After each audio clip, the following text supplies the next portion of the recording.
G'day guys and welcome back to your English Aussie. Today I've got the best buy, sell and holds for you for game week 24 with some hot takes that you do not want to miss. Stay with me as I talk through the importance of this game week, in particular game week 24, and the big impact that this could have on your FPL season as a whole and the best way to gain rank over this period. I'm going to start and get straight into it with the number one defender on my tier 1 buy list, and that is Trent Alexander-Arnold of Liverpool. With the double game week coming up for Liverpool this week and Bournemouth and Everton in that game week, Trent does have the highest upside of any Liverpool defender over this period of time, and for me he is a must buy into the team. Now, having said that, I have spoken about Trent in previous weeks, and I would say that he is not good value for money in FPL this season. And for me, he is somebody that I'd look to be bringing out of my team not too long after the double game week, given that is the case. We will have more info after game week 24 midweek on who the teams that will be blanking in game week 29 is, and who proceeds through to the EFL Cup final out of Newcastle, Arsenal, Liverpool and Tottenham. This will be really important in structuring your transfers up to that time and making sure you make the optimal decisions to get a full squad playing in game week 29. Next up on my tier 1 buy list is Anthony Robinson of Fulham. I think for me at the moment, given the defenders at this current stage in time don't have the most fantastic fixtures over the next 5 to 6 game weeks, Anthony Robinson for me is someone who has the biggest attacking potential from defenders. He's so far got 9 assists this season, the most of any defender in the Premier League, and someone who I'm really keen on trying to get into the team if you don't already have him. Just a shout out for you guys, please remember to subscribe to the channel, like this videos if you enjoy this content. We've pushed on past 1k subscribers now, almost up to 1.1k, and we're on the run to 2k. So really appreciate any of you guys if you can click subscribe, help this small channel grow, and like the video. Now onto the tier 2 buy section for defenders, and we do have Vitaly Mykolenko of Everton, very close to the tier 1 section this week. Everton do have a reasonably nice fixture run coming up, and under David Moyes they have looked a slightly better team, albeit a little bit more attacking, and therefore I think that might counter into their defence and potentially make them not as sure up at the back. But given Sean Dyche has coached them up into that sort of mould of being defensively solid, I think they should continue to be able to keep some clean sheets against some of the lower teams. With a double game week in 24, it is worth having an Everton defender in your side just for those extra sort of minutes points for the 60 minutes, the two extra points in your team. That does counteract the potential of potentially an assist adding to your score for the week. Mykolenko's been very consistent in starting for Everton. I do expect him to start both in the double game week and hopefully can pitch you up some extra fantasy points. Everton also with a nice fixture in game week 29 means that they are someone you can rely on for that blank game week where they play West Ham.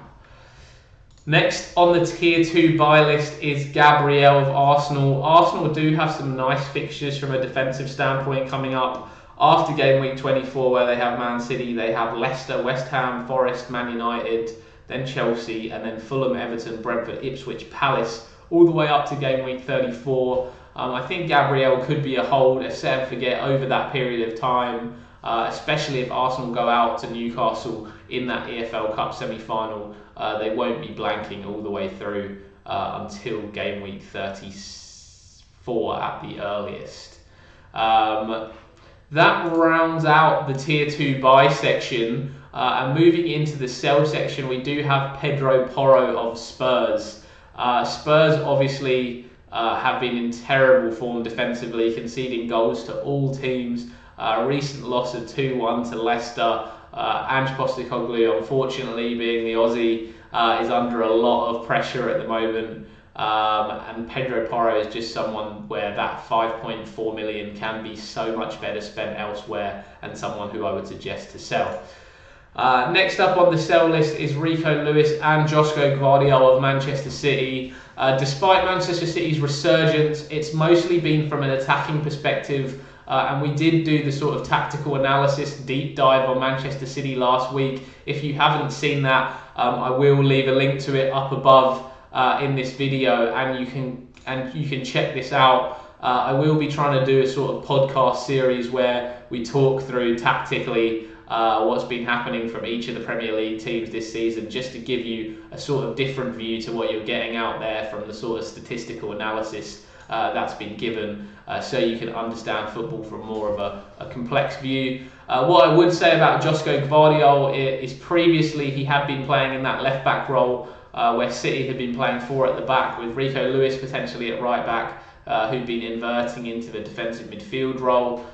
This week, Manchester City sort of allowed Gvardiol to push on down that left wing and to maraud forwards into some of the areas where he'd been so effective, and that was how he was able to get his goal this week against Chelsea. If he does continue to play in that role, his attacking potential does sort of allow him to become a nicer option again for Manchester City. But over the next sort of 4 weeks, where they play Arsenal, Newcastle, Liverpool and Tottenham, followed by Nottingham Forest, he's just not somebody that I want in the team over that run. Definitely someone that might be a consideration as we go through 29 through to 36. Man City do have good fixture runs, but for now he would be a sell. Into the hodl section, or the hold, and right at the top of this list is Daniel Munoz of Crystal Palace, and it is very likely that he may move into the buy section at next week. We're just waiting on whether Palace will be blanking in game week 29. If they will be playing in game week 29, I think Daniel Munoz is a great buy, and if you do hold him already, I would keep hold of Daniel Munoz and look to hold him through to game week 29, where I'd look to rotate him in that fixture if he is blanking.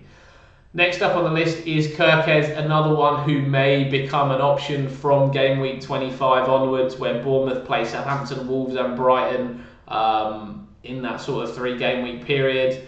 Kirkez and Huijsen of Bournemouth, who I always butcher the name, apologies if you do watch this. Again, an attacking threat for both Munoz and Kirkez, and also Huijsen off the free kicks. Bournemouth have been just a team who've been in fantastic form over the last few weeks, knocking off Nottingham Forest 5-0 this game week, and Kirkez really getting up and down that left wing, getting into some nice attacking positions, is a real nice option for Bournemouth going forwards. Again, I'd just wait until this fixture against Liverpool this game week, and then I would look potentially to bring them in from game week 25. Next up on the hold list is Lewis Hall. Gets into some nice attacking positions for Newcastle. However, they have struggled keeping clean sheets in recent weeks, and therefore he's moved out of my buy category, especially with a likely impending game week 29 blank on the horizon. And finally, Milenkovic, Aina, Nico Williams of Nottingham Forest. Unless you are looking for the super cheap defender and you don't want to go for a Mikalenko or a Castagna, and you want a Nottingham Forest defender, maybe a Nico Williams at 4.4. I think these Nottingham Forest defenders are holds at the moment, not buys, especially with their tough fixture run over the next 5 games. Brighton, Fulham, Newcastle, Arsenal, Man City. They are guys that I would not look on buying into my team at the moment. Potentially over the next few game weeks could move into the sell category, but they are defenders that I'd look to get back in for game week 29, especially in that blank. Moving on to the midfielders, and just a reminder to you guys, if you are still watching this content and you do enjoy these videos, please remember to give this video a subscribe, like the video, and help push this content out and grow this subscriber base. I really appreciate you guys watching, and let's get on with it. In the tier 1 buys, we have Mo Salah and Cole Palmer. No surprise to absolutely anybody. Not too much to talk about these guys. I'm not sure who's thinking about selling Cole Palmer at the moment, but I think it's a really poor decision, and he's definitely somebody that I would be keeping right in my team at the moment. Chelsea's fixtures over the next 6 fixtures: West Ham, Brighton, Aston Villa, Southampton and Leicester, before playing Arsenal in 29, which is a difficult game. But the next 5 are exceptional. I wouldn't be moving Cole Palmer out of the team, and he has been in relatively good form for Chelsea, regardless of the 2 blanks in the last 2 weeks. Prior to that, he'd scored 3 goals in the last 4 games. Into the tier 2 buy category, and we do have at the top of the list Brian Mbeumo, another goal again for Brentford this week. Really in some nice form, and Brentford do have some really good fixtures coming up over the next game weeks, with Tottenham, West Ham and Leicester in the next 3. Brian Mbeumo could be really nice to get in, especially for that Tottenham fixture. Next up on the list is Anthony Gordon. I still think Anthony Gordon's a fantastic option. I still think Newcastle have some nice fixtures. Fulham, Man City over the next 2 before they have a tough couple with Forest and Liverpool. And then their fixtures again pick up from game week 28 all the way through to game week 35. West Ham, Palace, Brentford, Leicester, Man United, Aston Villa, Ipswich and Brighton. A really nice fixture run for Newcastle, and definitely Anthony Gordon would be somebody I'd like to keep in my team. Next up is Phil Foden, and maybe a very unpopular pick or dramatic pick here. Obviously, Man City have a really difficult fixture run here with Arsenal, Newcastle, Liverpool over the next 3. However, what I've seen from a tactical perspective for Man City has been really optimistic over the last few weeks, with Savio moving away from the right wing out to the left, alongside Doku, Grealish, etc., whoever plays on that wing. That sort of allowed Savio as a left footer to be getting down the wing, crossing in those balls to Haaland. And on the right hand side, that's allowed Foden and De Bruyne to be interchanging between that 10 role and the right wing role. Right wing, obviously, De Bruyne is whipping in those crosses to Erling Haaland. That means defenders have to push out and close down him. That allows Foden to pick up spaces in those half spaces in the 10 role, get into his dangerous areas on the insides of the 18-yard boxes. That is where Man City have been most effective over all the years playing, back in the years with the Mahrezes and the Sterlings, and now with the Foden, De Bruyne, Savio, Bernardo Silva. And Foden's really started to exploiting those spaces and has been really effective for Man City over the last few weeks. He is somebody, if you are looking to attack upside, that I would still consider buying into my team, despite the fixture run at the moment. Next up is Kluivert of Bournemouth, and he just sneaks in here to the tier 2 buy based off his recent form. However, if you are running low on transfers or aren't able to make the move this week, 25 does seem an ideal time for Kluivert. Bournemouth do go on a brilliant fixture run from 25. Southampton, Wolves, Brighton, Tottenham, Brentford, Ipswich, West Ham, Fulham, Crystal Palace, all the way to game week 33, playing all 5 of the bottom teams defensively in the Premier League over that time, and Kluivert being on penalties and in that sort of attacking 10 role at the moment with the injuries that Bournemouth have in their squad, just looks like a fantastic option. And his partner in crime, Dango Atara, he's been playing in the number 9 role. He's been playing up top actually for Bournemouth at the moment, and has just been absolutely sensational over the last few games. Statistically, he's putting up some of the highest XG in the Premier League. Tactically, obviously fantastic as a midfielder, playing in the striker role. Good form after his couple of goals this week for Bournemouth, and the fixtures from game week 25 are just incredible. And at 5.0 million, could be a real steal in your team. Definitely 2 players that I would be looking at in the future with Bournemouth's great form. In the tier 3 buy, we got Dejan Kulusevski. Tottenham have some fantastic fixtures over the next 4 game weeks: Brentford, Man United, Ipswich and Man City. He is really the key to that Spurs attack at the moment with so many injuries. He's been the main driving force for Tottenham, and somebody that I would consider in that sort of mid-range price point. if you're looking for a differential. Morgan Rogers next up on the list for Aston Villa. Again, I still think Aston Villa have some really nice fixtures over the next 5 weeks with Wolves, Ipswich, Chelsea, Crystal Palace and Brentford. Morgan Rogers obviously key in that sort of transition role, and if there are these sort of transition games that you have for Aston Villa, likely a Wolves and an Ipswich over the next 2, also a Brentford in 28, Morgan Rogers is the guy that's going to be carrying the ball for Aston Villa. He's the one that's going to create a lot of threat, and definitely someone I'd look at keeping in the team or as a buy at that cheaper price point. Next up is Ismail Assar, and he's somebody that's actually very close to moving out of the buy section at the moment.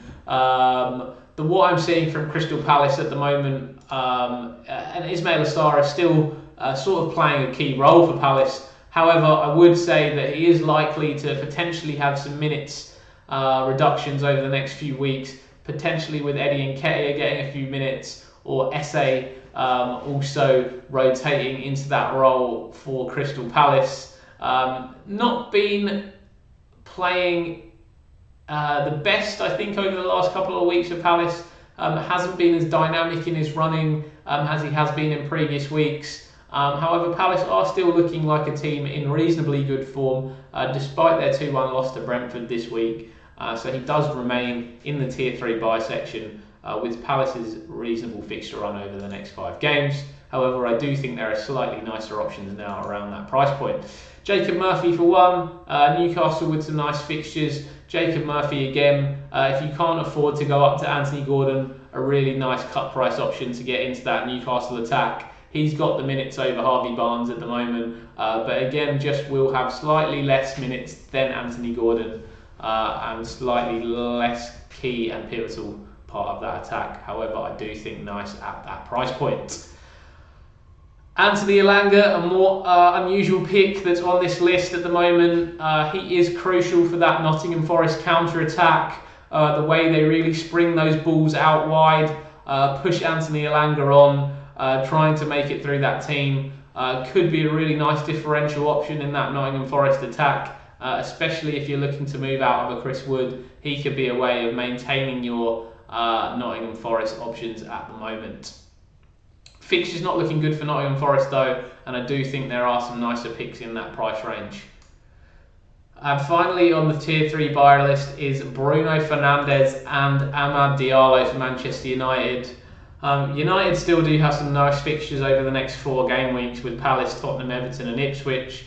However, the consistency that they're showing and their ability to be cutthroat and score goals at the moment does concern me with Manchester United. And that's why they sort of are close to dropping out of this Tier 3 buy list at the moment. However, given that Bruno Fernandes is on penalties, given that Amad's been playing such a key role for Manchester United this year, they're still remaining as potentials to be bringing in the midfield. Finally, onto the forward line, and in the Tier 1 buy, as a surprise to absolutely nobody, is Alexander Isak. He's still the number 1 option for forwards. He continues to score goals every game week. He continues to give us captaincy headaches every game week. And he's definitely the guy that I'd be looking to put in my fantasy team as first choice. In the Tier 2 buys, we have Yoane Wissa, Brentford with some nice fixtures. Yoane Wissa with that incredible footballing IQ, always finding the right positions for Brentford. Brentford scoring a lot of goals, one of the top scoring teams in the Premier League so far this season. Wissa just tactically, statistically, form-wise and for fixtures, all just looks a fantastic option at the moment, and definitely someone I'd be looking to bring into my team at that mid-price striker option. Next up on the list is Cody Gakpo. Obviously fixtures should actually be a green, form should also be a green, and tactically at the moment should also be a green on this list. So a little editing error from me there. But Cody Gakpo obviously has found form for Liverpool lately. You saw in the game week last week for Liverpool, he did also drift into those central areas. Luis Diaz pushed out to the left, and Cody Gakpo took up a central striker option as well. If that proves a possibility for him in the future, then that just gives him even more routes into starting in that Liverpool team. I do have some slight concerns about him starting that Bournemouth game in game week at the start of game week 24, given that PSV are just before them, and also that is Cody's previous team, and Slot may look to give him the option of playing there against his previous team. And then with Spurs a couple of days later in the EFL Cup semi-final, he may look to rest him for Bournemouth for that key fixture. We will see. He has been in fantastic form for Liverpool, and someone that I do not begrudge you bringing into your team for the double game week this week, along with Luis Diaz, who I do expect to start both in the double game week as well. Both are really nice options for Liverpool and do have a super high upside for this double game week.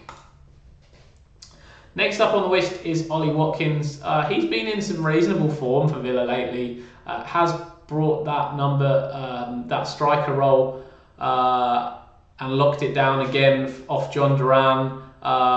Scored again this week for Aston Villa. A nice run of fixtures for Villa with Wolves, Ipswich, Chelsea, Crystal Palace and Brentford over the next 5, and could be a really nice differential option, especially if you're looking to move off Nicholas Jackson and you don't want to go for a Chris Wood. He could be a really nice option for you over the next few game weeks. And finally, a bit of a controversial pick here is Ndiaye of Everton. And bear in mind there is a concern at the moment about whether he is going to be fit for game week 24. No news from Everton so far. I think it's likely that he will be available for both games. With Calvert-Lewin getting injured this week, he could be a really key part of that Everton attack. If David Moyes can continue to get it clicking, as we've noticed from some of the Everton fans that have been discussing this, they do look better from an offensive standpoint. And Ndiaye at 5.4 million could be an unbelievable differential into Everton's double game week, and definitely someone that you should consider at least. Finally, in the sell section, we then have Erling Haaland, Evan Nilsson and Matheus Cunha. Erling Haaland, for me, over City's recent fixtures,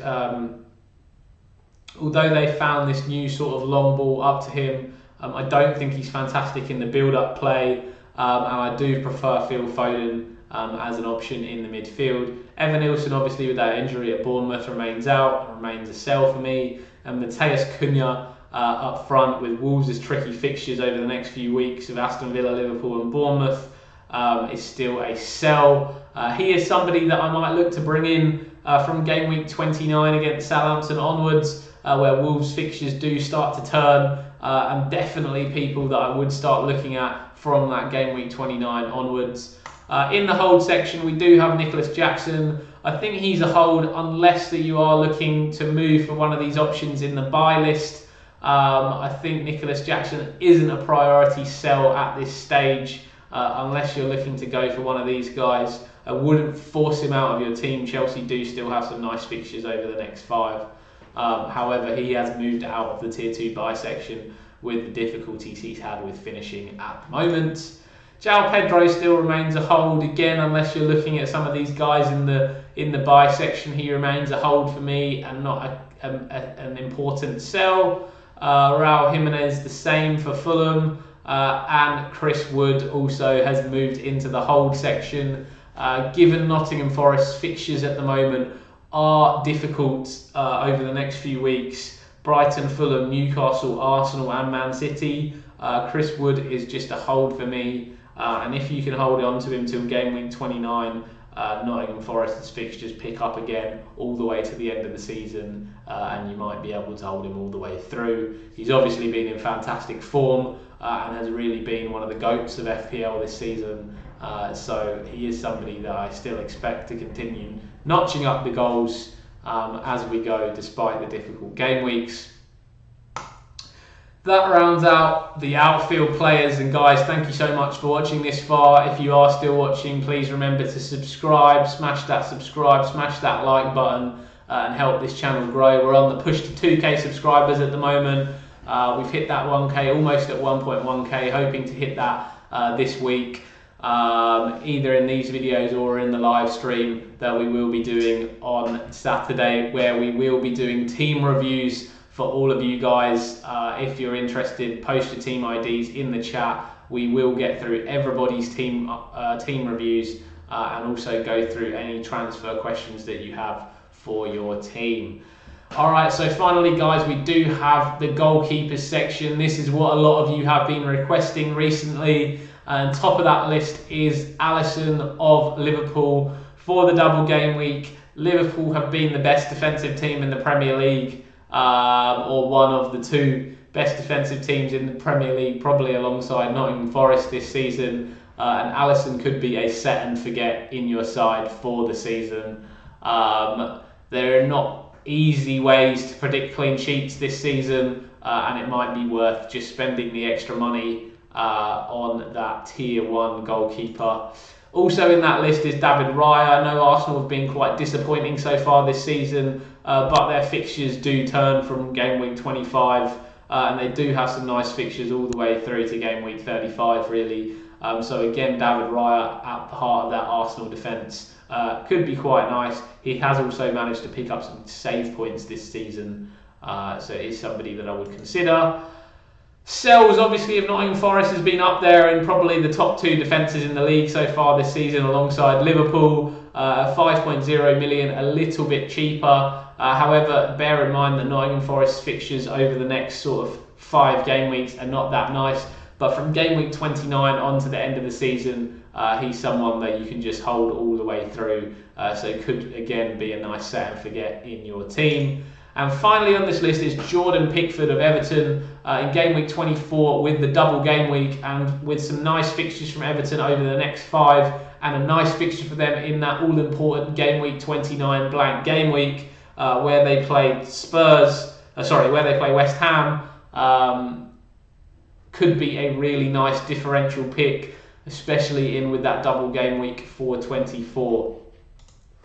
In the tier 2 buy section, and somebody that maybe you want to go as some of those differential sort of 4.5 million goalkeeper picks, Kepa Arrizabalaga for Bournemouth, who've been in great form this season, could be someone you're looking at. Obviously the fixtures aren't amazing, but they're reasonable going forwards from game week 25. I would say not fantastic from a defensive standpoint, and therefore probably someone that doesn't go as well as these top 4 goalkeepers.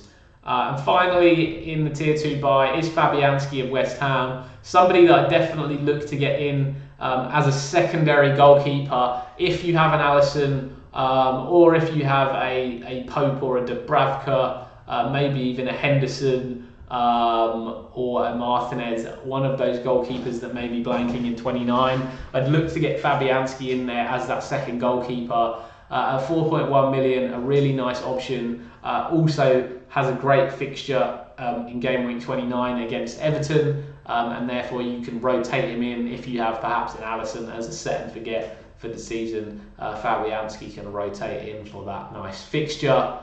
That does round out our buy, sell, hold, guys. And the last thing I want to talk about is just the importance of you guys rolling transfers between game week 24 now and that game week 29 period. You really want to try and roll, especially if Liverpool make it through and you have a lot of Liverpool players in your team into that EFL Cup final and they blank in 29. Tune into my channel, subscribe to stay updated, because I'm definitely going to make sure that I keep you updated in the best strategy to take after this game week 24 finishes. It's going to be crucial that you understand what players to move out of your team and how to maximise your FPL points going forwards.